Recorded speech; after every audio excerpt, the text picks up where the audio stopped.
Hello everyone, welcome to Gateway classes.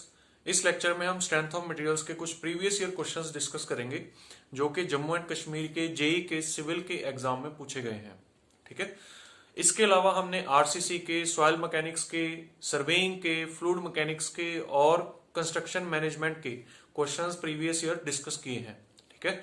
और आने वाले टाइम में हम और भी सब्जेक्ट के क्वेश्चन, जितने भी रिमेनिंग सब्जेक्ट्स हैं उनके क्वेश्चंस भी हम यहाँ पर डिस्कस करेंगे। ठीक है।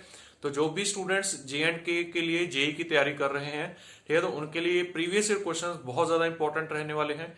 ठीक है। तो मतलब इनके जैसे ही क्वेश्चंस में भी वहां पर फ्रेम हो सकते हैं। ठीक है। सो चलिए आज हम डिस्कस करते हैं स्ट्रेंथ ऑफ मटेरियल्स के questions.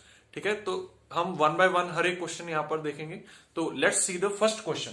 Okay, which theorem states that in a beam the deflection at any point D due to the load W at any other point C is same as the deflection at C due to the same load W applied at D. Okay, तो options है Castigliano's theorem, conjugate beam method, strain energy method and Maxwell's reciprocal theorem. तो इनमें से कौन सी theorem ये बताती है कि किसी बीम में अगर हम किसी एक पॉइंट पर लोड लगाएं तो उसके कोरस्पॉन्डिंग जो दूसरे पॉइंट पर डिफ्लेक्शन आई, ठीक है, that will be same as अगर हम दूसरे पॉइंट पर लोड लगाएं और पहले पॉइंट पर जो डिफ्लेक्शन आएगी। क्लियर? ठीक है। So it's correct answer is Maxwell's reciprocal theorem. ठीक है। थोड़ा सा इसको डिटेल में देखते हैं। देखिए, for example let us consider a simply supported beam. ठीक है। फॉर एग्जांपल हमने एक सिंपली सपोर्टेड बीम यहां पर कंसीडर किया और इसमें हमने दो पॉइंट्स लिए, one point is C and other point is D. Okay. So पहले केस में क्या है, पॉइंट सी पर हमने लोड लगाया डब्ल्यू। ओके, पॉइंट सी पर जो लोड लगाया वो डब्ल्यू लगाया। ओके, तो देखिए डब्ल्यू की वजह से यहां पर कुछ ना कुछ सैगिंग हुई इसमें। ठीक है। और सैगिंग की वजह से डी पॉइंट पर कुछ ना कुछ डिफ्लेक्शन आएगी। ठीक है। And let us say this deflection is delta D C. तो डेल्टा डीसी का यहां पर क्या मतलब है? डेल्टा डीसी का मतलब है deflection at point D due to load at point C. Okay, deflection at point D due to load at point C. ठीक है, that is delta DC. Okay, and the second case is same simply supported beam हम यहां पर लेंगे। ठीक है। और same points है C point and D point. Okay, but इस बार जो लोड लगाएगा वो कहां पर लगेगा? डब्ल्यू, डी पॉइंट पर लगेगा। ठीक है, डी पॉइंट पर लोड लगा और डिफ्लेक्शन कहां की निकालेंगे? सी पॉइंट की डिफ्लेक्शन निकालेंगे। देखिए डब्ल्यू की वजह से फिर से सैगिंग होगी और इस बार जो सी पर डिफ्लेक्शन है that can be called as delta C D. उसको हम डेल्टा सीडी बोल सकते हैं। ठीक है। और डेल्टा सीडी का क्या मतलब है? Deflection at point C due to load at D. और एक चीज जो ध्यान में रखनी है, दोनों में लोड जो लगाया है वो सेम लगाया है। ठीक है, क्लियर, बट पॉइंट्स चेंज कर दिए हमने। ठीक है। तो मैक्सवेल थ्योरम क्या बोलती है? मैक्सवेल थ्योरम बोलती है कि इस केस में जो डिफ्लेक्शन डी पर आएगी, ठीक है, that will be equal to इस केस में जो डिफ्लेक्शन सी में आएगी। Okay, so delta C D. तो ये आपकी मैक्सवेल थ्योरम है। ठीक है। एक चीज जो और हमें यहां पर ध्यान में रखनी है कि मैक्सवेल थ्योरम को बेटिस थ्योरम भी बोलते हैं। बेटिस थ्योरम, या फिर आप सिंपली बोल सकते हैं मैक्सवेल बेटी थ्योरम। मैक्सवेल बेटी थ्योरम। ठीक है। तो ये इसका नाम है। ठीक है। ओके, इसके अलावा देखिए अगर हम कैस्टिग्लियानोस थ्योरम की बात करें और स्ट्रेन एनर्जी मेथड की बात करें, दोनों का मतलब सेम ही है। ठीक है। स्ट्रेन एनर्जी मेथड से जब हम डिफ्लेक्शन निकालते हैं तो उसी में हमारे पास कैस्टिग्लियानोस थ्योरम आती है। ठीक है। और कैस्टिग्लियानोस थ्योरम में क्या करते हैं, कैस्टिग्लियानोस थ्योरम भी थोड़ा सा हम यहाँ पर एक बार डिस्कस कर लेते हैं। ठीक है, हल्का सा कि उसका क्या मतलब होता है। ठीक है, तो आपको एक आइडिया हो जाएगा यहाँ पर। ठीक है। ओके, देखिए कैस्टिग्लियानोस थ्योरम क्या होता है, किसी भी बीम में अगर आपको डिफ्लेक्शन निकालनी है किसी भी पॉइंट पर जहां पर पॉइंट लोड P लग रहा है, ठीक है, तो उस पॉइंट पर जो डिफ्लेक्शन होगी that will be equal to the partial derivative of strain energy with respect to P। तो यहां पर इसकी मैं स्टेटमेंट एक बार लिख देता हूं क्या है। ठीक है, देखिए यहां पर एक चीज जो ध्यान में रखनी है, this is you is strain energy and P is point load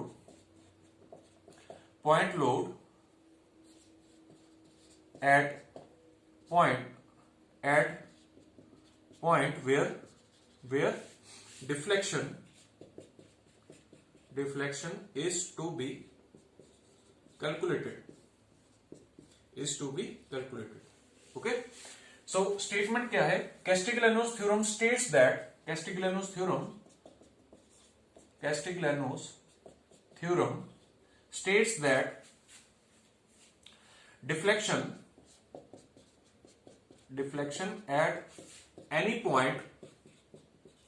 at any point where concentrated load P is acting will be equal to partial derivative of strain energy in beam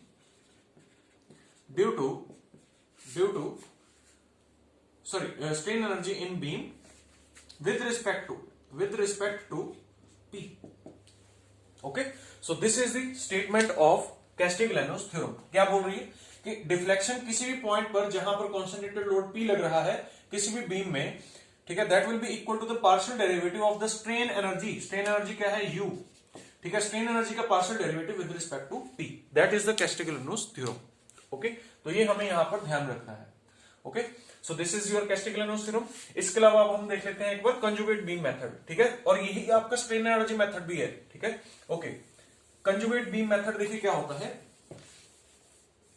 conjugate beam method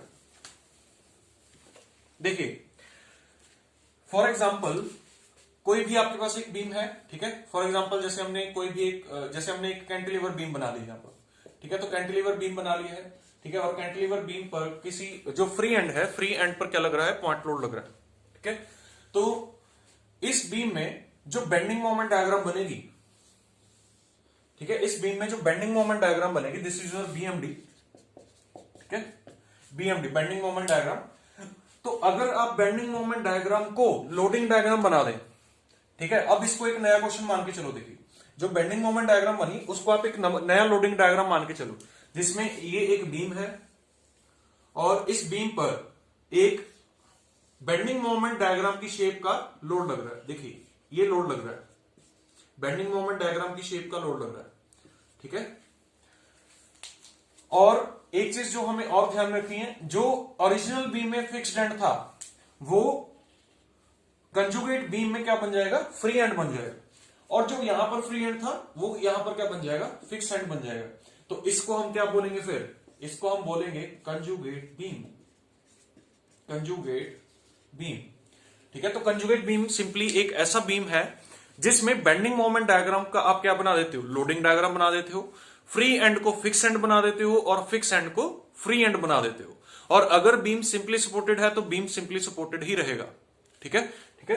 तो ये हमें ध्यान रखना है, and this is called the conjugate beam, ठीक है। और एक जो यहां पर और नोट लिखना है वो नोट लिख लीजिए। वो नोट क्या है कि shear force at any point in conjugate beam, shear force at any point in conjugate beam will be equal to slope of beam, slope of original beam at that point। Okay, तो ये हमें ध्यान रखना। देखिए, अब ये आपके पास conjugate beam है जिसमें ये लोडिंग डायग्राम है। फॉर एग्जांपल आपने इस बीम के इस पॉइंट पे, ये पॉइंट है आपका सी फॉर एग्जांपल, तो सी पॉइंट पे आपने स्लोप निकालना है। देखिए, ये एक बीम है, इसमें जो डिफ्लेक्शन होगी वो इस तरीके से होगी और यहां पर कुछ ना कुछ स्लोप आएगा, ठीक है, यहां पर कुछ ना कुछ स्लोप आएगा। देखिए, दिस इज योर थीटा। तो अगर आपने थीटा निकालना है तो this theta will be equal to इसी पॉइंट पे, देखिए ये पॉइंट है सी, तो सी पॉइंट पे shear force at point C in conjugate beam. Okay, conjugate beam में सी पॉइंट पर आप अगर shear force निकालेंगे तो that will be equal to the slope in the original beam, ठीक है, slope in the original beam. तो ये आपको नोट ध्यान रखना है, क्लियर। एक और नोट जो आपको ध्यान रखना है, देखिए, shear force की जगह पे अगर हम यहां पर कर दें बेंडिंग मोमेंट, तो bending moment at any point in the conjugate beam will be equal to slope की जगह पर क्या आ जाएगा? डिफ्लेक्शन, ठीक है, deflection of original beam at that point, ठीक है। तो देखिए, जैसे फॉर एग्जांपल सी पॉइंट है, तो सी पॉइंट डिफ्लेक्ट होकर यहां पर चला गया सी डैश पर, और सी डैश का जो सी से डिस्टेंस है, let us say this is delta, delta C, ठीक है। तो then delta C will be equal to bending moment at C in conjugate beam. So this is your conjugate beam method, ठीक है। तो आई होप आपको यहां पर clear हो गया है, ठीक है। तो हमने देखिए एक ही क्वेश्चन में हमने सभी ऑप्शंस यहां पर हमने डिस्कस कर लिए हैं, ओके।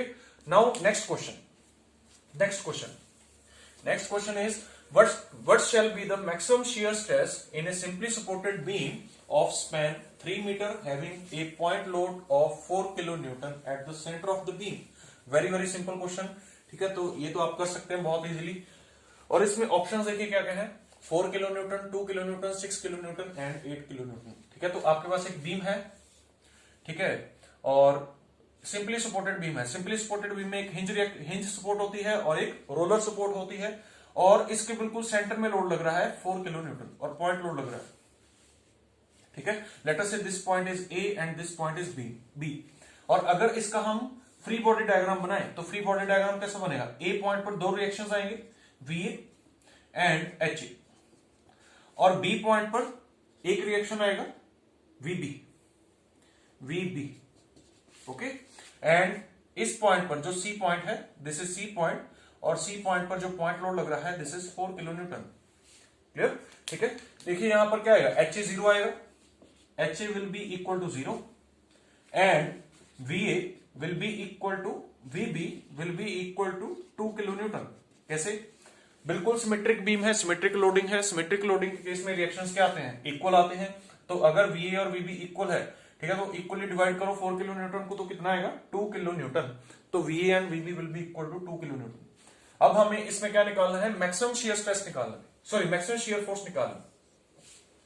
मैक्सिमम शियर फोर्स कैसे निकालते हैं, मैक्सिमम शियर फोर्स के दो तरीके हैं, या तो आप शियर फोर्स डायग्राम बना लीजिए या फिर इसमें सेक्शंस काट लीजिए। सेक्शन काट के यहां पर हम शियर फोर्स कैलकुलेट कर सकते हैं, ठीक है। तो जैसे हम यहां पर अभी सेक्शन काटे, तो देखिए इसमें दो स्पैन है, ए से लेके सी तक का स्पैन और सी से लेके बी तक का स्पैन, ठीक है। तो लेट अस से ए से सी में अगर हम शियर फोर्स निकालें किसी एक्स डिस्टेंस पर, ठीक है, तो कितना आएगा, जो स्पैन से लेफ्ट वाली फोर्सेज है सभी को ऐड कर दीजिए, जितने भी शेयर फोर्सेज हैं। तो वी ए फोर्स है, ठीक है, तो और अपवर्ड फोर्स को हम पॉजिटिव लेते हैं, डाउनवर्ड फोर्स को यहां पर नेगेटिव लेते हैं अगर हम लेफ्ट से राइट चल रहे हैं, ठीक है। तो यहां पर हम क्या बोल सकते हैं कि shear force between A to C क्या रहेगा, 2 किलो न्यूटन, ओके, और पॉजिटिव में रहेगा 2 किलो न्यूटन। कैसा रहेगा, पॉजिटिव में रहेगा, ए से लेके सी तक सभी पॉइंट्स पर, ठीक है। और एक चीज जो ध्यान में रखिए, देखिए इस तरीके का रहेगा यहां पर शियर फोर्स डायग्राम। जैसे जैसे लोडिंग चल रही है वैसे वैसे पेन चलाते रहिए। देखिए यहां पर अपवर्ड जा रहा है, तो यहां पर अपवर्ड गया, कितना गया अपवर्ड, 2 किलो न्यूटन, ठीक है। उसके बाद देखिए यहां पर नो लोड, तो यहां पर no load, okay. And after that no load के केस में शियर फोर्स डायग्राम हॉरिजॉन्टल चलती है, ओके। एंड आफ्टर दैट यहां पर आया 4 किलो न्यूटन, तो नीचे की तरफ कितना जाएंगे, 4 किलो न्यूटन जाएंगे, ओके। एंड यहां पर देखिए फिर से नो लोड, देन और यहां पर देखिए अपवर्ड लोड है, तो अपवर्ड मींस अपवर्ड डायरेक्शन में जाएंगे, तो plus and minus, okay. So this is also 2, this is your shear force diagram. और पूरी डायग्राम में सब जगह देखिए क्या दिख रहा है, यहां पर आपको 2 दिख रहा है मैक्सिमम, और यहां पर आपको -2 दिख रहा है मैक्सिमम। और उसमें क्या पूछा है, मैक्सिमम शियर फोर्स पूछा है, मतलब मैग्नीट्यूड पूछा है सबसे बड़ा। तो सबसे बड़ा मैग्नीट्यूड यहां पर क्या है, 2 kilo Newton. So this is your correct answer, ठीक है। तो जैसा कि हमने यहां पर ए से सी स्पैन में शियर फोर्स निकाला था, वैसे ही हम सी से बी भी निकाल सकते हैं। तो अगर सी से बी निकालेंगे तो सी से बी देखिए सेक्शन एक्स को अब यहां पर ले लो, सी से बी में ले लो, यहां पर ले लिया हमने सेक्शन, तो इधर से ही एक्स डिस्टेंस मेजर करते हैं, तो क्या आएगा देखिए, वी ए -4 ये आएगा shear force at x, shear force at x. इस पॉइंट पर शियर फोर्स जो आएगा वी ए अपवर्ड -4 डाउनवर्ड, ठीक है। तो 2 - 4 इक्वल टू -2 किलो न्यूटन, ठीक है। तो देखिए इस पॉइंट पर ये जो डिस्टेंस है ये क्या है, एक्स डिस्टेंस, और यहां पर शेयर फोर्स क्या आ रहा है, शेयर फोर्स डायग्राम में भी कैसा दिख रहा है, -2 ही दिख रहा है। तो it means shear force diagram से आप मैक्सिमम शेयर फोर्स निकाल सकते हो, या फिर कहीं पर भी सेक्शन लेके आप शेयर फोर्स निकाल सकते हो, क्लियर, ठीक है। So this is your correct answer, okay. Next question is, देखिए if a rectangular bar has been subjected to torsion, then maximum shear stress will occur at center, corner, middle of the longer side and along the diagonal. ठीक है, तो which is the correct option देखते हैं। ठीक है, तो यहां पर एक डायग्राम बनाया है, देखिए ये डायग्राम में हमने एक रेक्टेंगुलर बार लिया है। ठीक है, और रेक्टेंगुलर बार पर हमने टॉर्जन लगाया। टॉर्जन क्या होता है? Simply the twisting moment. Twisting moment को आप क्या बोल सकते हैं? टॉर्जन बोल सकते हैं। ओके, तो यहां पर हमने रेक्टेंगुलर बार पर टॉर्जन लगाया। अब हमें यहां पर क्या निकालना है कि मैक्सिमम शियर स्ट्रेस कहां पर आता है, मैक्सिमम शियर स्ट्रेस इसमें कहां पर आता है। ठीक है, तो देखिए हम यहां पर एक एक्सपेरिमेंट अगर हम करें तो एक्सपेरिमेंट के लिए हम एक रबड़ का बार ले सकते हैं। ठीक है, और रबड़ के बार पर हम यहां पर मार्किंग्स लगा सकते हैं। ठीक है, जैसे फॉर एग्जांपल ये आपने रबड़ का बार लिया तो इस पे बिल्कुल यहां पर आप मार्किंग्स लगा सकते हैं। ठीक है, हॉरिजॉन्टल एंड वर्टिकल, ये आपने यहां पर मार्किंग्स लगा ली। अब इसको ट्विस्ट कर दीजिए। अब जैसे ही इसको ट्विस्ट किया तो ट्विस्ट करने के बाद देखिए क्या ऑब्जर्व हुआ, जो क्रॉस सेक्शन वाली साइड है, आप पूरे बार में कहीं पर भी सेक्शन काटेंगे, जैसे फॉर एग्जांपल मैंने यहां पर सेक्शन काट दिया एक्स एक्स। ठीक है, तो ये आपको क्या दिखेगा? यहां पर एक क्रॉस सेक्शन दिखेगा अलग से। ठीक है, अब कहीं पर भी आप सेक्शन काटिए और वहां पर डिस्टॉर्शन ऑब्जर्व कीजिए कैसी आई है। देखिए this is point A, this is point B, या फिर मैं ऐसा करता हूं इस सेक्शन को यहीं पर ले आता हूं, this is point A, this is point B. ठीक है, तो एक्सपेरिमेंट में क्या ऑब्जर्व हुआ, ये जो स्मॉल स्क्वायर्स इसमें दिख रहे हैं, तो जो कॉर्नर पॉइंट था यहां पर डिस्टॉर्शन स्क्वायर में कैसा था? 0 था बिल्कुल। ठीक है, means this square is very undistorted. ठीक है, इसमें कोई डिस्टॉर्शन नहीं आया है, कोई स्ट्रेन नहीं आया है। और जैसे जैसे हम ए से दूर जा रहे हैं डिस्टॉर्शन बढ़ा। डिस्टॉर्शन क्या हुआ? बढ़ा स्क्वायर्स में। ठीक है, और एक पॉइंट आया जहां पर डिस्टॉर्शन सबसे ज्यादा था, और उसके बाद जैसे हम फिर से कॉर्नर की तरफ गए डिस्टॉर्शन फिर से कम हुआ, और बी पॉइंट पर आके डिस्टॉर्शन क्या हो गया? 0 हो गया। क्लियर? तो अगर हम यहां पर इसका क्रॉस सेक्शन बनाए, फॉर एग्जांपल ये हमने इसका क्रॉस सेक्शन बनाया, late us say this is your cross section. देखिए क्रॉस सेक्शन कुछ ऐसा दिखेगा इसका। ठीक है, और ये पॉइंट है ए, ये पॉइंट है बी। तो ए पॉइंट कॉर्नर पॉइंट है, बी पॉइंट भी कॉर्नर पॉइंट है। ए पॉइंट पर जो डिस्टॉर्शन है वो 0 है, बी पॉइंट पर भी डिस्टॉर्शन 0 है, और ए से बी की तरफ जाते हुए डिस्टॉर्शन बढ़ा फिर कम हुआ। ए से बी की तरफ जाते हुए डिस्टॉर्शन बढ़ा फिर कम हुआ। ठीक है, तो मींस जो मैक्सिमम डिस्टॉर्शन आया वो कहां पर आया? बिल्कुल मिडल में आया। ठीक है, यहां पर डिस्टॉर्शन बिल्कुल मिडल में आया, और डिस्टॉर्शन के हिसाब से ही हम फिर स्ट्रेस भी बोल सकते हैं कि जहां पर स्ट्रेस आएगा वहीं पर डिस्टॉर्शन भी आएगा। ठीक है, क्योंकि stress and strain are both are directly proportional. ठीक है, और distortion is a type of strain. ठीक है, तो इट मींस वहां पर स्ट्रेस भी क्या होगा? स्ट्रेस भी क्या होगा? मैक्सिमम होगा। ओके, तो इस पॉइंट पर टाउ मैक्स आएगा। ओके, सो ये हमें यहां पर ध्यान रखना है। तो क्वेश्चन क्या बोल सकते हैं कि shear stress at corner of the rectangular bar क्या होगा? अगर हम कॉर्नर की बात करें तो कॉर्नर पर शियर स्ट्रेस कितना आएगा? Tau is equal to 0। तो ये भी यहां पर क्वेश्चन बन सकता है। ठीक है, शियर स्ट्रेस एट कॉर्नर क्या आएगा? 0 आएगा। ओके, अब देखिए this is the side of this rectangle. अब ये भी एक साइड है इसके क्रॉस सेक्शन की। ठीक है, तो late us say this point is D, इस पॉइंट को हम डी बोल देते हैं। ठीक है, और जैसा वेरिएशन ए से बी की तरफ इस तरफ है वैसा ही वेरिएशन ऐसा होगा, यहां पर होगा। ठीक है, मतलब देखिए इस साइड पर वेरिएशन कैसा था डिस्टॉर्शन का? ए से बी की तरफ जाते हुए पहले बढ़ा फिर कम हुआ, तो यहां पर भी कैसे होगा? ए से डी की तरफ जाते हुए पहले बढ़ेगा फिर कम होगा। ठीक है, और मैक्सिमम शियर स्ट्रेस कहां पर आएगा? बिल्कुल मिडल में। ठीक है, बिल्कुल मिडल में। Okay, so this will be the tau max, but ये टाउ मैक्स 2 होगा और ये टाउ मैक्स 1 होगा। मींस इस साइड पर टाउ मैक्स कुछ और हो सकती है वैल्यू, और इस साइड पर टाउ मैक्स की वैल्यू कुछ और हो सकती है, depending on the sides, depending on the length of the sides. Let us say this length is A and this length is B. Okay, अब जैसे देखिए यहां पर लेंथ्स, अगर लेंथ्स दोनों सेम है तो tau max 1 will be equal to tau max 2। Okay, अगर a is equal to B है तो टाउ मैक्स 1 और टाउ मैक्स 2 भी क्या होंगे, बराबर होंगे, ठीक है। और टाउ मैक्स का जो यहां पर फॉर्मूला होता है that is equal to T upon K into A into B का square if A is greater than B. Clear? अगर ए और ए बी से बड़ा है, ठीक है, तो ये फॉर्मूला बनेगा, ठीक है। या फिर यहां पर लिख लीजिए ए इज ग्रेटर देन और इक्वल टू बी। ओके, अगर ए इक्वल टू बी हो जाए तब यहां पर क्या हो जाएगा, ए क्यूब, क्या सिंपली, ठीक है। तो ये हमें ध्यान रखना है। ओके, यहां पर टी क्या है, टी इज द टॉर्क और टाउ मैक्स क्या है, मैक्सिमम शियर स्ट्रेस किसी एक पर्टिकुलर सेक्शन पे। फॉर एग्जांपल बीम बार में कहीं पर भी एक सेक्शन काट दो, उस सेक्शन में सबसे बड़ा स्ट्रेस जो होगा वो ये होगा। क्लियर? जहां पर एक बार में जहां पर भी आप सेक्शन काटेंगे तो जैसे ही सेक्शन काटोगे तो वहां पर आपको एक क्रॉस सेक्शन दिखेगा, उस क्रॉस सेक्शन में सबसे बड़ा स्ट्रेस कौन सा होगा, ये होगा।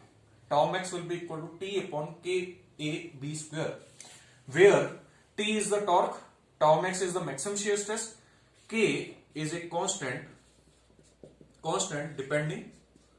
Depending on A and B. ठीक है, एक कांस्टेंट है जो ए और बी पे डिपेंड करता है। एंड सिमिलरली ए क्या है यहां पर, लॉन्गर साइड लेंथ, ठीक है, of cross section, longer side length of cross section, and B is shorter side length of cross section. ठीक है, और यहां पर जो ऑब्जर्व हुआ वो क्या ऑब्जर्व हुआ कि जो सबसे बड़ा स्ट्रेस आता है किसी भी क्रॉस सेक्शन पर वो लॉन्गर साइड की मिडिल पॉइंट पर आता है।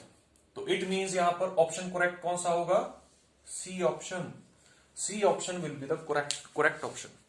ठीक है, तो मतलब maximum shear stress will be observed at the middle of the longer side. Very very important point. ठीक है, एंड नेक्स्ट थिंग जो आपको क्वेश्चन यहां पर पूछा जा सकता है वो क्या पूछा जा सकता है कि कॉर्नर्स पर स्ट्रेस कितना होगा। कॉर्नर्स पर स्ट्रेस क्या होगा, 0, और कॉर्नर्स की डिस्टॉर्शन भी 0 है। कॉर्नर्स पर जो स्ट्रेन है वो 0 है। ठीक है, कॉर्नर्स पर ए और बी पर कॉर्नर्स पर जो स्ट्रेन आया है वो कितना आया है, 0 आया है। ठीक है, और ए से बी की तरफ जाते हुए स्ट्रेन बढ़ेगा देन कम होगा। देखिए जैसे हमने स्ट्रेस की बात की वैसे ही स्ट्रेन की भी बात होगी। ठीक है, क्लियर, स्ट्रेन में भी वैसे होगा। ओके, नेक्स्ट थिंग इज, देखिए रेक्टेंगुलर बार तो मतलब ये एक एक्सेप्शनल केस है। कई मतलब जनरली जो क्वेश्चन पूछा जाता है वो सर्कुलर बार का पूछा जाता है, ठीक है, या सर्कुलर शाफ्ट का पूछा जाता है। तो एक बार हम सर्कुलर शाफ्ट भी देख लेते हैं यहाँ पर कि सर्कुलर शाफ्ट में कैसा वेरिएशन होता है शियर स्ट्रेस का इन टॉर्जन। ठीक है, तो जब हम टॉर्जन की बात करते हैं for a circular cross section, ठीक है, जैसे for example this is a shaft और इस पर हमने टॉर्क लगाया T.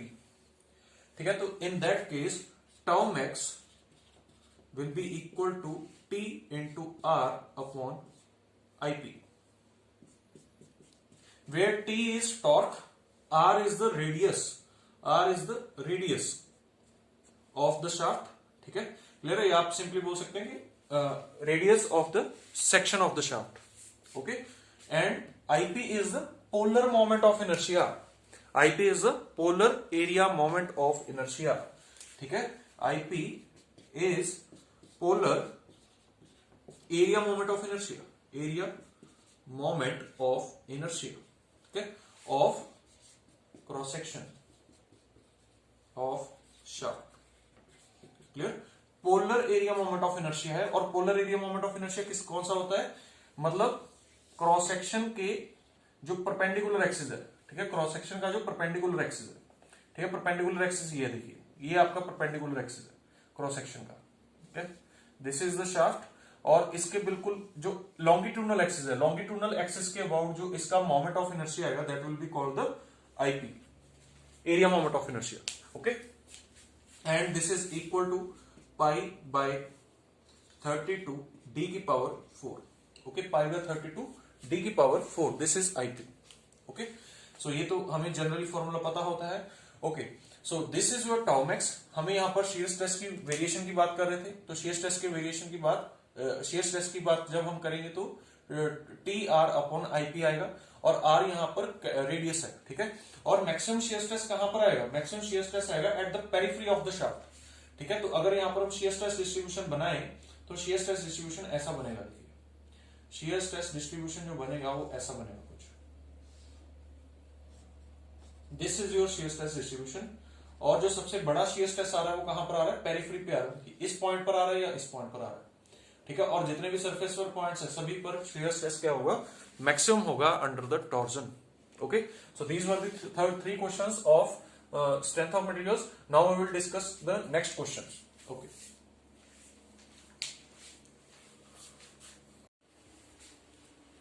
Okay, so let's discuss about next questions. Fourth question हम बाद में डिस्कस करते हैं क्योंकि इसमें हमें थोड़ी कैलकुलेशन की जरूरत पड़ेगी। फिफ्थ क्वेश्चन देखते हैं। देखिए, which of the following is a statically determinate structural member. यहां पर डिटर्मिनेट ध्यान में रखना है, ठीक है। डिटर्मिनेट पूछा है, ऑप्शंस कौन सी है, fixed beam, continuous beam, simply supported beam and portal frame, ठीक है। तो डिटर्मिनेट मेंबर कौन सा होता है, जिसमें number of equilibrium equations, number of equilibrium equations is greater than or equal to number of reactions, number of reactions। या फिर आप सिंपली बोल सकते हैं कि जिसमें equations are greater than the number of unknowns. Unknowns कौन से होते हैं, रिएक्शंस होते हैं अननोन्स, ठीक है। और इक्विलिब्रियम इक्वेशंस आपकी क्या है, इक्वेशंस है, ठीक है। मतलब equations are greater than number of unknowns. जहां पर इक्वेशंस का नंबर ज्यादा होगा अननोन से, तो वहां पर सारे अननोन्स कैलकुलेट करने इजी होंगे, तो means they can be determined, ठीक है। तो इसीलिए हम डिटर्मिनेट और इनडिटर्मिनेट बीम यहां पर बोलते हैं। डिटर्मिनेट का मतलब क्या है, जहां पर आप सारे रिएक्शंस कैलकुलेट कर सकते हैं बाय इक्वेशंस, और मतलब जो बाय द इक्विलिब्रियम इक्वेशंस, और जहां पर आप सारे रिएक्शंस कैलकुलेट नहीं कर सकते हैं बाय द इक्विलिब्रियम इक्वेशंस, उसको क्या बोलेंगे हम, इनडिटर्मिनेट बीम। जैसे कि देखिए सेवंथ क्वेश्चन देखिए, which condition applies to statically indeterminate beam. Indeterminate beam के लिए कौन सी कंडीशन यहां पर अप्लाई होगी। जैसे देखिए ये कंडीशन किसके लिए है, डिटर्मिनेट के लिए। तो इनडिटर्मिनेट के लिए क्या होगा, number of equilibrium equation is less than number of reactions. Okay, so यहां पर कौन सी ऑप्शन करेक्ट होगी, बी ऑप्शन करेक्ट होगी। और इस क्वेश्चन में देखिए, फिफ्थ क्वेश्चन में ये कंडीशन किस किस में सेटिस्फाई होगी, फिक्स्ड बीम में होगी, नहीं होगी। फिक्स्ड बीम में क्या होते हैं, नंबर ऑफ रिएक्शंस 6 होते हैं, ठीक है। नंबर ऑफ रिएक्शंस 6 होते हैं और नंबर ऑफ इक्विलिब्रियम इक्वेशंस कितनी है, 3 है। देखिए नंबर ऑफ इक्विलिब्रियम इक्वेशंस 3 कैसे हैं, इक्विलिब्रियम इक्वेशंस देखते हैं कौन कौन सी है। Sum of all horizontal forces is equal to 0, this is your first equilibrium equation. Second is sum of all vertical forces is equal to 0, ठीक है। And third is sum of all moments about any point of the beam will be equal to 0. Sum of all moments about any point of the beam will be equal to 0.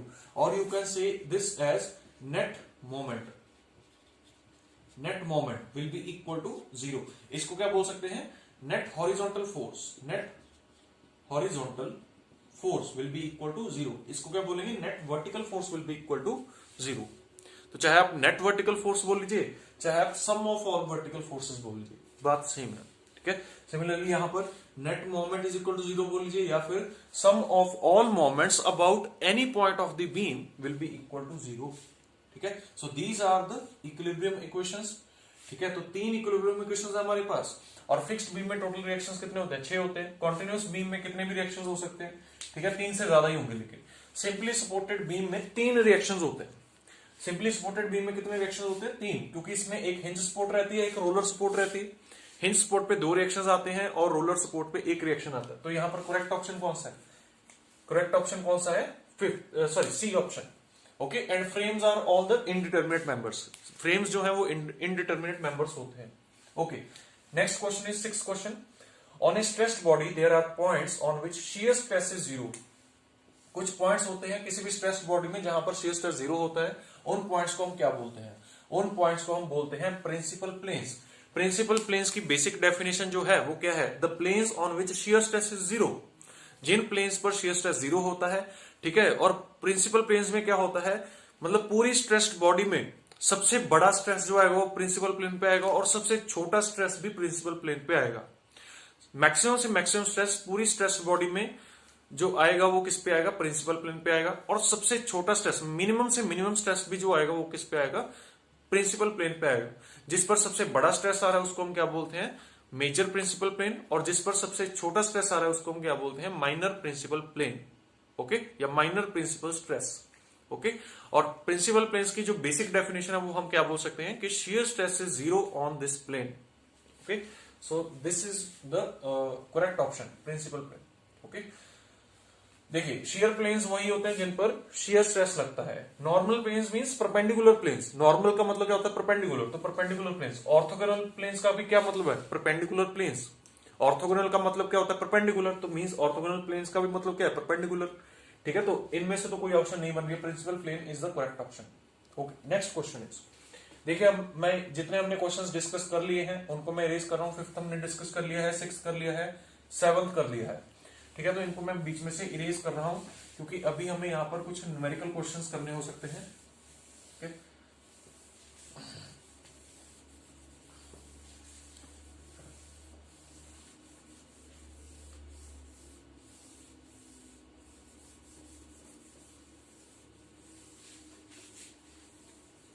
Okay, next question is, देखिए ninth question देखते हैं पहले। Ninth question, which is correct relation between जी, के and mu. ठीक है, ये elastic constants है। ठीक है, इलास्टिक कांस्टेंट्स, देखिए इलास्टिक कांस्टेंट्स में हमने रिलेशन जो पढ़े हैं वो कौन कौन से पढ़े हैं? E is equal to 3k 1 minus 2 mu and E is equal to 2g 1 plus mu. ठीक है, दोनों को इक्वेट करिए, दोनों को इक्वेट करने पे जो करेक्ट ऑप्शन आएगा वो कौन सा आएगा? बी। ओके, E क्या होता है यहां पर? E क्या होता है यहां पर? Elastic constant. ठीक है, E को हम क्या बोल सकते हैं? Young's modulus of elasticity. Elastic constant सारे हैं बट E को क्या बोलेंगे यहां पर? Young's modulus of elasticity. Okay, या फिर आप सिंपली मॉडुलस ऑफ इलास्टिसिटी भी बोल सकते हैं। E को हम या तो मॉडुलस ऑफ इलास्टिसिटी बोल सकते हैं या फिर यंग्स मॉडुलस ऑफ इलास्टिसिटी बोल सकते हैं। Okay, K is the bulk modulus, mu is Poisson's ratio and G is your modulus of rigidity और you can say shear modulus. ठीक है, तो ये रिलेशंस यहां पर ध्यान में रखने हैं। ओके, नेक्स्ट इज, ओके यहां पर देखिए एक इंपॉर्टेंट चीज, इनको जब हम इक्वेट करते हैं तो यहां पर हमारे पास कुछ एक और भी रिलेशन यहां पर बन सकता है E, G और K में। ठीक है, तो वो आपने मुझे बनाकर दिखाना है। ठीक है, तो यहां पर एक रिलेशन बनता है E, G और K में। इन इक्वेशंस में से म्यू को एलिमिनेट कर दीजिए। म्यू को एलिमिनेट करने के बाद E, G और K में रिलेशन बनेगा और ये क्वेश्चन काफी बार पूछा गया है एग्जाम में। ठीक है, तो ये रिलेशन आपने बना के दिखाना है। ठीक है, बना के देखना है। ठीक है, खुद से बना के देखना है और फिर आप कमेंट सेक्शन में डाल सकते हैं। ठीक है, या फिर आप जो हमें कॉन्टेक्ट नंबर यहाँ पर आपको दिया गया है वहां पर व्हाट्सएप कर सकते हैं, तो हम वहां पर आपको बता देंगे कि आपका आंसर करेक्ट है या नहीं करेक्ट। ओके, E, G और K में आपने रिलेशन निकालना है, तो ये आप खुद करके देखिएगा। ठीक है, ओके, नेक्स्ट थिंग इज, तो हमारा यहां पर 9th क्वेश्चन भी कंप्लीट हो चुका है। Next is 8th question. 8th question देखिए क्या है, what shall be the section modulus of the rectangular beam having width 2 metre and depth 3 metre. एक रेक्टेंगुलर बीम है, रेक्टेंगुलर बीम जिसकी विड्थ कितनी है? 2 मीटर एंड डेप्थ कितनी है? 3 मीटर। तो इस क्रॉस सेक्शन की एक का आपके पास क्या है? रेक्टेंगुलर बीम है। ओके, तो इसका आपको सेक्शन मॉडुलस निकालना है। ठीक है, सेक्शन मॉडुलस को हम Z से डिनोट करते हैं and Z is equal to I about neutral axis upon Y max. Okay, I about neutral axis upon Y max. Okay, तो देखिए बीम जो बेंड करेगी वो इस एक्सिस के अबाउट करेगी, तो ये इसका न्यूट्रल एक्सिस है। ठीक है, क्योंकि ये अब इसकी डेप्थ है, बीम की डेप्थ ही है, तो ये एक वर्टिकल हाइट है इसकी। ओके, तो अगर हम I अबाउट न्यूट्रल एक्सिस देखें तो कितना आएगा? देखिए I अबाउट न्यूट्रल एक्सिस कितना होता है? BD cube by 12। ठीक है, तो B की वैल्यू यहां पर क्या है? 2 इंटू 3 का cube upon 12। This is your I about neutral axis. उसके बाद Y मैक्स क्या होता है? Y max is the distance या maximum distance of the point from neutral axis. ठीक है, न्यूट्रल एक्सिस से पूरी बीम में मैक्सिमम डिस्टेंस कौन सा है? देखिए ये है Y मैक्स। ठीक है, ओके, या एक्सट्रीम फाइबर्स का डिस्टेंस। ठीक है, एक्सट्रीम फाइबर्स का डिस्टेंस न्यूट्रल एक्सिस से कितना है? ये है 3/2। ओके, तो इसको हम सॉल्व कर सकते हैं। इसको सॉल्व करके देखिए क्या बनेगा।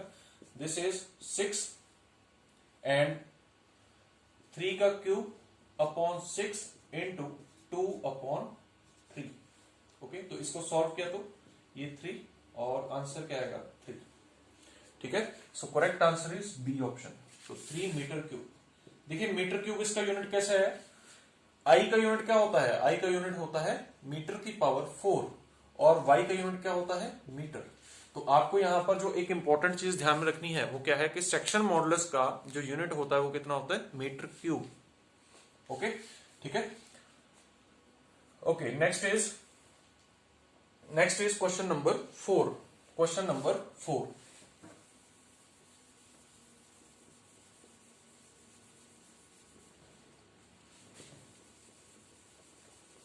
Question number 4, what is the maximum bending moment in a cantilever beam of span 4 meter having UDL of 2 kilonewton per meter। ठीक है, देखिए एक कैंटिलीवर बीम है, ठीक है, जिस पर 2 किलोन्यूटन पर मीटर का यूडीएल लगा हुआ है। 2 किलोन्यूटन पर मीटर का क्या लगा हुआ है, यूडीएल लगा हुआ है 2 किलोन्यूटन पर मीटर। ओके, स्पैन कितना है 4 मीटर का है। ठीक है, तो इसमें पूछा गया है कि what is the maximum bending moment. Bending moment maximum पूछा है कितना होगा। ठीक है, बहुत सिंपल है। देखिए फिक्स्ड एंड पर या फिक्स्ड सपोर्ट पर क्या होता है, सबसे बड़ा मोमेंट आता है यहाँ पर। ठीक है, कैंटिलीवर में सबसे बड़ा मोमेंट कहां पर आता है, फिक्स्ड सपोर्ट पर। ठीक है, फिक्स्ड सपोर्ट पर मैक्सिमम बेंडिंग मोमेंट आएगा। ठीक है, तो फिक्स्ड सपोर्ट पर बेंडिंग मोमेंट निकालिए। देखिए इधर से स्टार्ट करते हैं, इधर से स्टार्ट करेंगे तो क्या आएगा,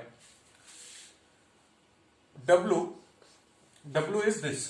ठीक है, intensity of UDL W into L, this is the total load. देखिए ये इसके ऊपर टोटल लोड कितना लग रहा है, W इनटू लेंथ। ठीक है, दिस इज L, तो W into L is the total load. और टोटल लोड का पॉइंट ऑफ एक्शन कहां पर होगा या सेंटर ऑफ एक्शन कहां पर होगा, सेंटर ऑफ एक्शन कहां पर होगा, L/2 पर होगा। ठीक है, तो L/2 पर इसका सेंटर ऑफ एक्शन होगा। टोटल लोड कितना है, W into L।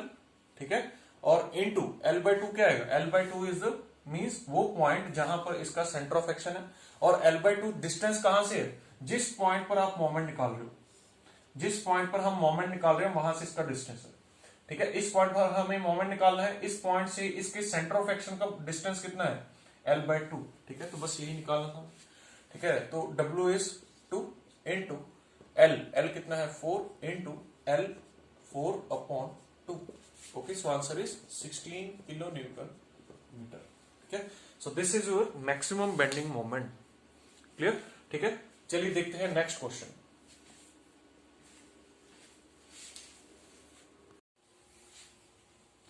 Okay, so next question is, what shall be the maximum deflection in a simply supported beam of size 50 into 100 mm and span 10 meter having a point load 1 kilonewton at the center? Assume Young's modulus of elasticity is equal to 10⁵ Newton per mm square। और options दी हैं यहाँ पर 60 mm, 50 mm, 70 mm and 80 mm। देखिए यहाँ पर question बहुत simple है। ठीक है, कि आपके पास सिंपली सपोर्टेड बीम है, ओके, और सिंपली सपोर्टेड बीम का यहां पर आपको क्रॉस सेक्शन दिया हुआ है। क्रॉस सेक्शन कितना दिया है, 50 into 100। Okay, and it is loaded at the centre with load 1 kilo newton. Okay, so इसमें जो डिफ्लेक्शन है और इसका स्पैन आपको गिवन है, स्पैन इज 10 मीटर। ठीक है, तो इसमें जो डिफ्लेक्शन आएगा वो डिफ्लेक्शन देखिए इस तरीके से आएगा, and deflection will be maximum deflection पूछा है, और मैक्सिमम डिफ्लेक्शन कहां पर होगा, सेंटर पर होगा बिल्कुल। ठीक है, जहां पर लोड लगा है वहीं पर सबसे ज्यादा यहां पर क्या होगा, डिफ्लेक्शन होगा। ठीक है, बिकॉज लोड जो है वो बिल्कुल सेंटर में है। ठीक है, एंड हम इसको बोल सकते हैं वाई मैक्स या फिर डेल्टा मैक्स। ठीक है, वाई मैक्स भी बोल सकते हैं, डेल्टा मैक्स भी बोल सकते हैं। देखिए आपको एक चीज यहाँ पर इंपॉर्टेंटली मैं बताना चाहता हूं कि जितने भी आपकी बेसिक बीम्स हैं, ठीक है, जैसे फॉर एग्जांपल कैंटिलीवर पे मोमेंट लग रहा है फ्री एंड पे, या फिर कैंटिलीवर पे पॉइंट लोड लग रहा है, या फिर कैंटिलीवर पे यूडीएल लग रहा है। ठीक है, सिमिलरली अगर सिंपली सपोर्टेड में भी पॉइंट लोड लग रहा है सेंटर पे, या फिर थोड़ा बहुत यहां से इसेंट्रिक लोडिंग है। ठीक है, या फिर कैसा हो सकता है, सिंपली सपोर्टेड में यूडीएल हो सकता है। तो इनमें आपको बेसिक जो डिफ्लेक्शन और स्लोप के फॉर्मूलाज है वो आपको ध्यान में रखने हैं, याद करने पड़ेंगे। ठीक है, क्योंकि कहीं पर भी अगर कोई आप बहुत मतलब जेई या एसडीओ का एग्जाम देने जा रहे हो तो वहां पर ऐसे से ही क्वेश्चन आते हैं ज्यादातर। ठीक है, बिल्कुल सिंपल बीम दी जाएगी और बिल्कुल सिंपल वहां पर जो सिर्फ डिफ्लेक्शन का आपने सीधा फॉर्मूला लगाना है और उसमें वैल्यूज पुट करनी है और डिफ्लेक्शन की वैल्यू निकाल लेनी है। ठीक है, तो वहां पर डिराइव करने नहीं बैठना है डिफ्लेक्शन को। ठीक है, तो ऐसे क्वेश्चन में अब देखिए जैसे सिंपली सपोर्टेड बीम है with point load eight the centre, तो इसमें वाई मैक्स जो होता है, वाई मैक्स का फॉर्मूला क्या होता है, WL³ upon 48 EI। This is the basic formula for deflection at centre in a beam having point load at centre. Okay, so देखिए W कितना है यहाँ पर 1 किलो न्यूटन, यूनिट्स का ध्यान रखना है, 1 किलो न्यूटन है तो 1000 न्यूटन हो गया। ठीक है, L देखिए L कितना है 100 मीटर, सॉरी 10 मीटर, तो 10 मीटर को हमने क्या कर दिया, 10 मीटर को 10⁻³ के साथ मल्टीप्लाई कर दिया। ठीक है, और इसका देखिए क्यूब है, अब इसको मैंने 10 को 10 इंटू 10⁻³ के साथ क्योंकि L is equal to 10 metre है, या फिर इसको हम क्या लिख सकते हैं 10 इंटू 10⁻³ mm। ओके, तो इसको mm में कन्वर्ट किया एक्चुअली, अपॉन 48 इंटू ई कितना है देखिए 10⁻5 है और न्यूटन पर mm है, तो बिल्कुल सही है। जितने भी हमने यहाँ पर सॉम में जो जितने भी यूनिट्स रखने होते हैं न्यूटन mm में रखने होते हैं। ठीक है, न्यूटन mm, तो उसमें इजी रहता है। ओके, और आई देखिए क्या है, आपको क्रॉस सेक्शन गिवन है, क्रॉस सेक्शन के लिए आप आई कैलकुलेट कर सकते हैं, क्या आएगा 50 इंटू 100 का क्यूब अपॉन 12। ओके, mm में है तो आप इसको mm में ही रख सकते हैं, और इसको सॉल्व करने के बाद जो आंसर आएगा that will be equal to 50 mm। ठीक है, this will be your correct answer. ठीक है, इसको सॉल्व कर सकते हैं आप, ये सॉल्व करके देख लीजिए आंसर क्या आएगा 50 mm। Okay, so this is question number 10। Okay, next question. तो आपको बिल्कुल बेसिक जो डिफ्लेक्शन के फॉर्मुलाज हैं वो आपको ध्यान में रखने हैं। ठीक है, जो मोस्ट कॉमन है, जैसे कैंटिलीवर पे पॉइंट लोड हो गया, सिंपली सपोर्टेड में पॉइंट लोड हो गया। ठीक है, तो ये आपको ध्यान रखना है, और यूडीएल के भी ध्यान रखने हैं। ठीक है, okay, next is 11th question. 11th question देखिए बहुत अच्छा क्वेश्चन है, देखते हैं। At a point in a strained material if two mutually perpendicular tensile stresses of 200 Newton per mm square and 100 Newton per mm square is acting, तो आपको एक strained material दिया है, ठीक है, जिस पर ये टेंसाइल स्ट्रेसेस लग रहे हैं। तो स्ट्रेन्ड मटेरियल में हम एक स्ट्रेस एलिमेंट ले लेते हैं, ये हमने एक स्ट्रेस एलिमेंट ले लिया है, देखिए ये हमने एक स्ट्रेस एलिमेंट ले लिया है। ठीक है, तो इस पे दो तरह के टेंसाइल स्ट्रेसेस लग रहे हैं, वन इज 100 न्यूटन पर mm square and other is 200 newton पर mm स्क्वायर।